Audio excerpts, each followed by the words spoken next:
Hi guys, welcome to Hoops Junction. Today we're talking about Andrew Bogut and his leg injury, and a lot of people are putting a lot of stock in the fact that they brought in Bogut to be a rim protector to help tie up the bench loose ends and stuff like that. And I'm here to tell you right now, Andrew Bogut getting injured it's not going to hurt the Cavs' chances at repeating or getting to NBA Finals. It's not going to hurt them in any shape or form. Cavaliers are stacked. They have a ton of depth at all other positions. So at the center position, if they don't have a ton of depth, that's not going to kill them. They were actually able to come back from a 3-1 deficit without using a Mozgov. They played a ton of small ball, and essentially they're starting to get used to it. So Andrew Bogut going out with a leg injury is not going to hurt them. It's not going to hurt them. They're going to get Love back in 5 weeks. They're going to get J.R. Smith back in the next couple of weeks. So their core is coming back. So as long as their core is intact, which is LeBron, Kyrie, and Love, they're fine to rotate any guys around them. Now some people might think, well, you need a rim protector. Well, essentially you don't need a rim protector because there are not that many great bigs in the Eastern Conference. If you look at Toronto, their bigs are Valanciunas and Ibaka. Valanciunas sometimes is inept offensively. Same thing with Ibaka. Ibaka plays very far away from the basket, shooting a lot of threes.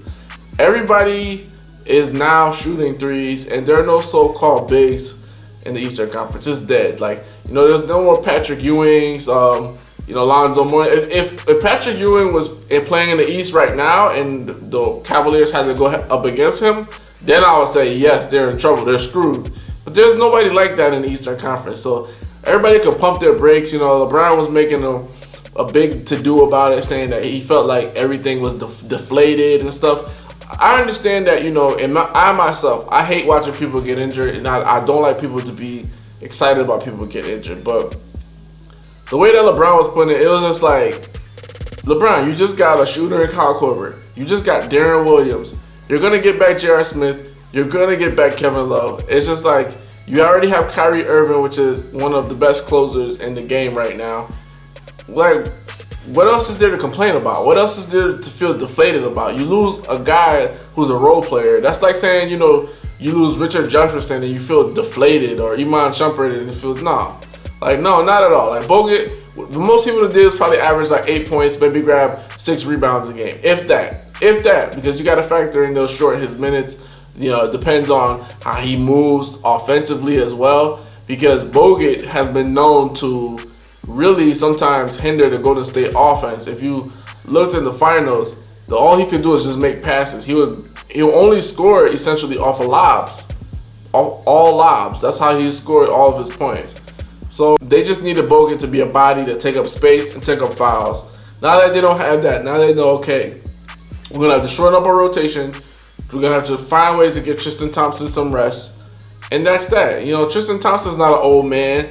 Kevin Love's not an old man, so they could play a lot of minutes. I know that people are saying, well, Kevin Love's coming off an injury and you can't play him as much, but you could find out different ways to kind of make rotations. You could find it. Or if it's that bad, you could put Channing Frye in the starting lineup, have Kevin Love come off the bench as an experiment. Little things like that. Because as we all see, it worked last year. They were able to make it to the finals. They were able to come back from a 3-1 deficit, and they didn't have Bogut. So that's not going to be a big deal.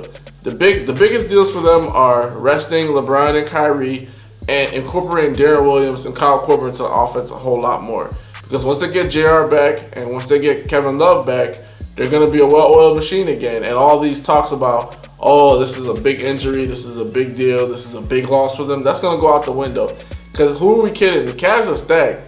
And a lot of people are saying, well, Golden State has the most talent in the NBA. Well, the Cleveland Cavaliers right now, they have the most depth in the NBA because they are down 2 or 3 players and they still have replacements, and great replacements, not little itty-bitty replacements. They have solid replacements that can start on any other team.